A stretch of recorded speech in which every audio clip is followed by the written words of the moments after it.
Damodara devotional ఛానల్కు స్వాగతం. ఈరోజు నుంచి మనం తిరుప్పల్లాండు ప్రబంధం యొక్క విశేషాలను చూద్దామా? ఈ తిరుప్పల్లాండు అనే ప్రబంధం పెరియాళ్వార్ రచించిన మంగళాశాసనం. ఎవరికి? సర్వాంతర్యామి ఈశ్వర శక్తి అయిన శ్రీమన్నారాయణకే. ఇది విచిత్రంగా అనిపిస్తుంది కదా. ఈ ప్రబంధంలో ఈ విచిత్ర సంఘటన గూర్చి, అంటే పెరియాళ్వారు శ్రీ మహావిష్ణువును సంబోధించి తిరుప్పల్లాండు పలికిన విధానం గూర్చి, అట్లాగే తిరుప్పల్లాండు భావమును ఈ విధంగా చెప్పుకోవడం జరుగుతుంది. పెరియాళ్వారి యొక్క బాల్యనామం మనకి తెలియదు. అసలు వారి జన్మస్థలము, వారి తల్లిదండ్రుల వివరాలు కూడా తెలియవు. ఒక విషయము నిర్ధారణమైంది. అతడు బ్రాహ్మణ కులానికి చెందినవారు.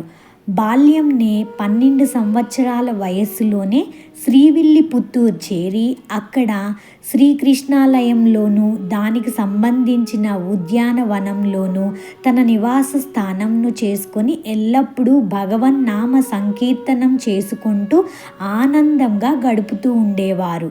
ప్రజలు అతడు మహాభక్తుడని భావించి ఆయనతో ఎట్టి సంభాషణలు జరపక ఆయనని ఎంతో గౌరవించేవారు.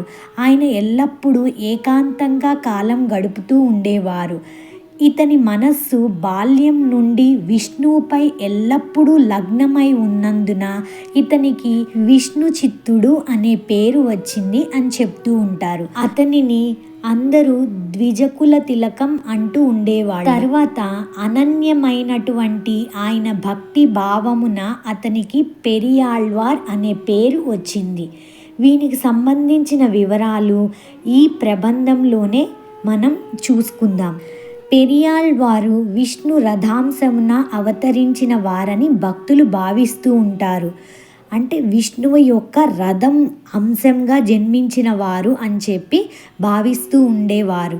ఇతడు క్రీస్తు శకం 8వ శతాబ్ది ప్రారంభంన జన్మించిన వారని భావిస్తూ ఉన్నారు. పూర్వము 8వ శతాబ్ది ప్రారంభంన దక్షిణ ద్రావిడ దేశంన మధురా నగరమును ముఖ్య పట్టణం చేసుకొని శ్రీవల్లభదేవుడు అనే రాజు పాలిస్తూ ఉండేవాడు. అతడు మహాధార్మికుడు, దైవభక్తుడు. ఒకరోజు రాత్రి ఆ రాజు గూఢాచారులతో కూడి రహస్య వేషం వేసుకొని పరిపాలనా వ్యవహారాలను, ప్రజల స్థితిగతులను రహస్యంగా తెలుసుకోవడానికి ఆ పట్టణ వీధులలో వెళ్తూ ఉండెను. వీధి ప్రక్కన ఒక సత్రం అరుగుపైన ఒక సన్యాసి పడుకొని ఉన్నారు. నీవెవడవు అని రాజు ప్రశ్నించెను. అయ్యా, నేనొక బ్రాహ్మణ పండితుడను. కాశీయాత్రకు పోయి గంగా స్నానం ఆచరించి తిరిగి దక్షిణంగా ప్రయాణించుచున్నాను. రామేశ్వరంన సముద్ర స్నానం చేసి తరువాత నా స్వగృహమునకు చేరెదను అని ఆళ్వారు జవాబిచ్చారు. అట్లయితే నీ కులమునకు, నీ పాండిత్యమునకు తోడు విపుల దేశయాత్రలు చేసిన నీవు మహాజ్ఞానివిగా కనపడుతూ ఉన్నావు. ఒక్క శ్లోకరత్నమును వివరించెదవా అని రాజుగారు అడిగారన్నమాట. అట్లనా ప్రత్యేకించి ఒక శ్లోకరత్నంను వినిపించుటకే ఈ పట్టణంలో ఆగితిని. ఈ పట్టణమును పరిపాలించే ప్రభువు ధార్మికుడని, జ్ఞాని అని పండితులు ఎందరో అంటూ ఉంటే వింటూ ఉన్నాను. వారి సభలో ఒక వేదాంత చర్చను చేయించుటకు ప్రత్యేకించి ఒక శ్లోకమును తెచ్చి ఉన్నాను. నా మనస్సున పదిలంగా ఉంచుకొని ఉన్నాను. రేపో మాపో రాజాస్థానంన జరగబోవు వేదాంత గోష్ఠికి రండు, అక్కడ వినుడు అని చెప్పి పండితుడు పలికెను. ఆర్య, మంచిది. దయతో ఆ శ్లోకమును ముందుగానే నా చెవికి వేయకూడదా? రహస్యమా అని రాజు అడిగెను. అయ్యో, రహస్యమేమున్నది? బహిరంగ సభలో చర్చించబడునని చెప్పినాను కదా. నీకు అంత ఆసక్తి ఉన్నా చెప్పెదను, వినుము అని అనుచు ఆ ఉద్దండ సంస్కృత పండితుడు శ్లోకంను ఈ విధంగా చెప్పెను. క్లియర్గా వినండి. వింటుంటేనే మనకి అర్థం తెలిసిపోతుంది కూడా. వర్షార్థమష్టౌ ప్రయతేత మాసాన్ నిషార్ధమర్ధం దివసంయతేత వార్ధక్య హేతోర్ వయసానవేన పరత్ర హేతో రిహజన్మనాచ. అంటే ఏంటి అంటే వర్షాకాలంనకు కావలసిన వస్తువులను ఎండాకాలంలోనూ, రాత్రికి కావలసిన వానిని పగటిపూటను, ముసలితనమునకు కావలసిన వానిని ఇహమందును సేకరించుకొనవలెను. చివరి లైన్ యొక్క అర్థము వివరించలేదు. శ్రీవల్లభదేవ మహారాజు శ్లోకార్థమునకు మిక్కిలి సంతసించి చివరి పంక్తి వ్యాఖ్యానము చేయించవలేను కదా అని భావించి గొప్ప ఆసక్తిని కలిగి ఉన్నారు. ఓ పండితవర్య, ఇక్కడ ఉన్న రాజుకి వేదార్థమును తెలుసుకోవడం అంటే అతి శ్రద్ధ. సహజంగా వారు మిమ్ములను గౌరవించి ఆదరించెదరు. అంతా మంచే జరుగుతుంది, అట్లే చేయుడు, రాజదర్శనమును గావింపుడు అని చెప్పి రాజు అక్కడి నుంచి వెళ్ళిపోయారు. మర్నాడు సంస్కృత పండితుల్ని రాజు గౌరవించడం, పండితుడు శ్లోకమును వచించి రాజాస్థానమున గల పండితులచే వ్యాఖ్యానింప చేయించవలెనని కోరడం, రాజు సమ్మతించడం, 4వ దినమున సభ ఏర్పాటు చేయాలని నిర్ణయించడం జరిగిపోయాయి. ఈ విషయాన్ని రాజు ఆస్థాన గౌరవ విషయంగా భావించారు. తన ఆస్థాన పండితులచే చర్చించి వచ్చిన ఉద్దండ పండితుణ్ణి మెప్పింపవలెనని రాజు సంకల్పించారు. అట్లాగే శ్లోకం యొక్క 4వ పాదార్థ రహస్యమును కనుగొనవలెనని రాజు మిక్కిలి కుతూహలపడుతూ ఉండెను. రాజాస్థాన పురోహితుడును గొప్ప పండితుడు అయిన సెల్వనంబిని రాజు పిలిపించి పురుషార్థ నిర్ణయోపాయమెట్లుండును అని రాజు ప్రశ్నించెను.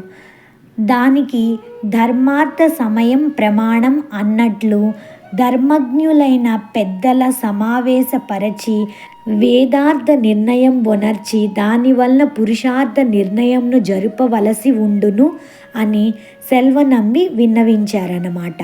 పురోహితుని సలహాను అనుసరించి రాజు గొప్ప ధనమును విద్యాశుల్కంగా నిర్ణయించి విద్వాంసులను ఎల్లరినీ పిలిపించి పురుషార్థ నిర్ణయమును చేసిన వారు విద్యాశుల్కమును స్వీకరించవచ్చునని నిర్ణయించెను. నిర్ణీత కాలంన రాజు దర్బార్ నందు పండితులు అందరూ సమావేశమై ఉన్నారు. ఆ పండితుల సమావేశంలోనే ఈ ఉద్దండ సంస్కృత పండితుడు కూడా ఆసీనులై ఉన్నారు.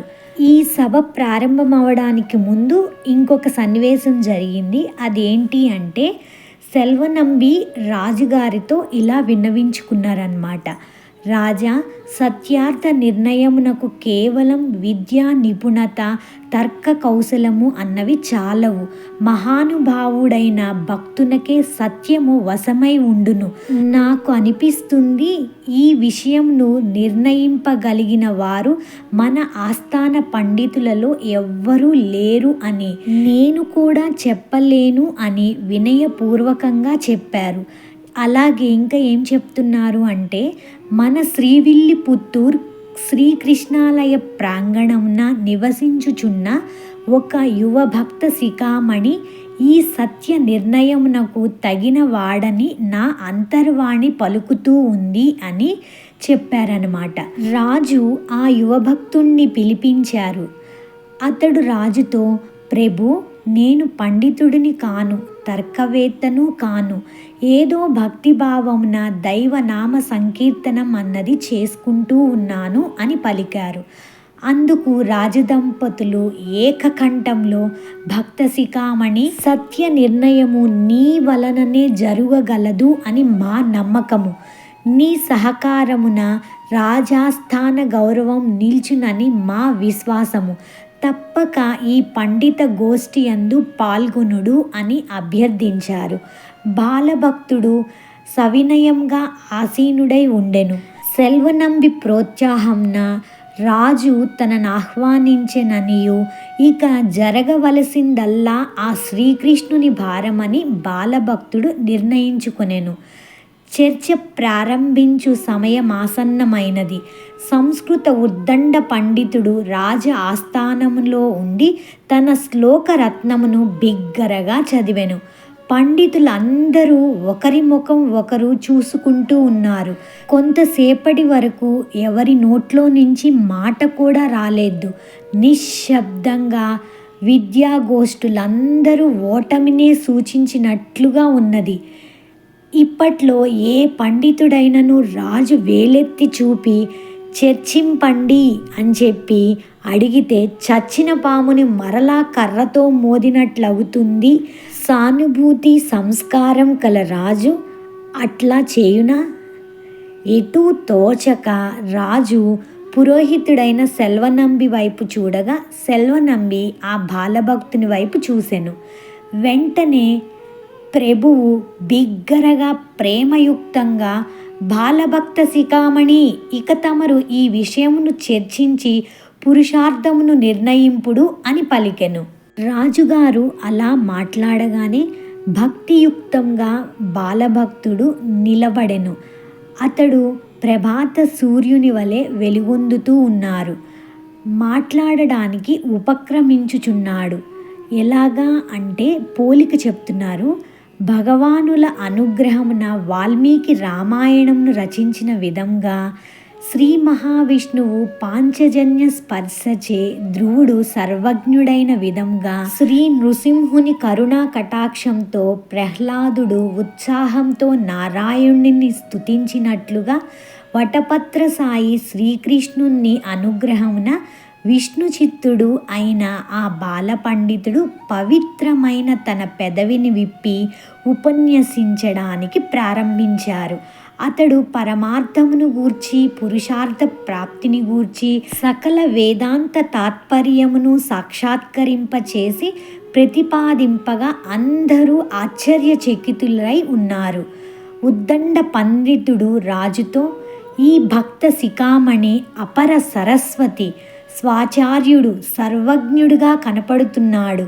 వీరి సమక్షమున నేను సముద్రమున ఒక నీటి బొట్టును అని పలుకుచు ఆ బాలభక్తుని పాదాలపై పడెను.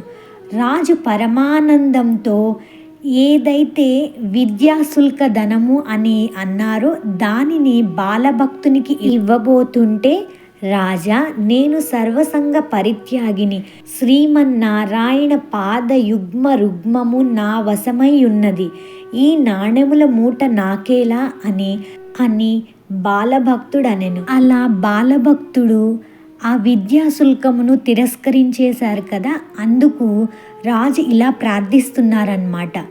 నేను నీకు ప్రత్యుపకారం ఇవ్వజాలను, ఒక్క చిన్న నా కోరికని మన్నింపుము అని చెప్పి కోరుకుంటున్నారు. ఏం కోరిక అంటే, నిన్ను గజారోహుణ్ణి కావించి ఉత్సవం జరిపి నా కన్నులకు పర్వం చేయ సంకల్పించితిని, సమ్మతింపుడు అని రాజు ప్రార్థించారు. అంటే ఏనుగు మీద ఎక్కించి ఊరేగింపుగా నిన్ను చూడాలి, సత్కరించాలి అనే కోరిక ఉంది అని చెప్పి రాజు ప్రార్థించారన్నమాట.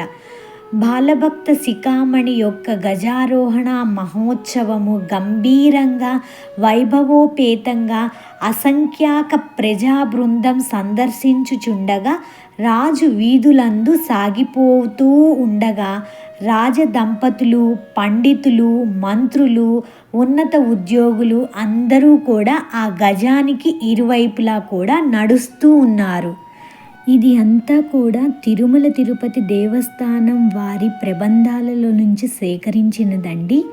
ఇప్పుడు స్వామివారు స్వయంగా ఆయనని చూడడానికి వచ్చిన సన్నివేశాన్ని ఇక్కడ ఎలా ఉన్నదో అలాగే చదవడం జరుగుతూ ఉంది, గమనించగలరు.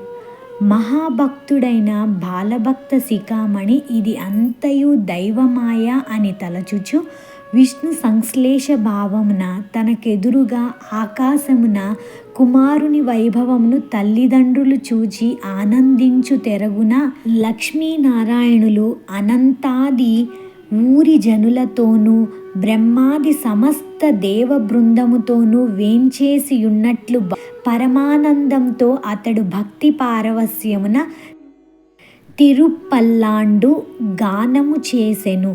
తన స్వయం సమృద్ధికి ఉప్పొంగక భగవద్ అనుగ్రహముచే తనకు కలిగిన గౌరవానందమునకు శరణాగతి భావమును పూని భగవంతుని సర్వశక్తిత్వ సర్వరక్షకత్వానుసంధానము చేయుటకు ముందు తనకు ప్రత్యక్షమైన త్రిభువన సౌందర్యమును చూచి ఆనందించుచు కాలాతీతమైనట్టియు అవాజ్ఞానస గోచరమైనట్టియు భగవంతుని అనంత కళ్యాణ గుణ విభవ సౌందర్య సౌకుమార్యములు కొదువపడక శాశ్వతంగా వర్ధిల్లవలయునని మంగళాశాసన పూర్వకంగా తిరుప్పల్లాండును గానం చేసిన వాడు ఆ బాలభక్త శిరోమణి.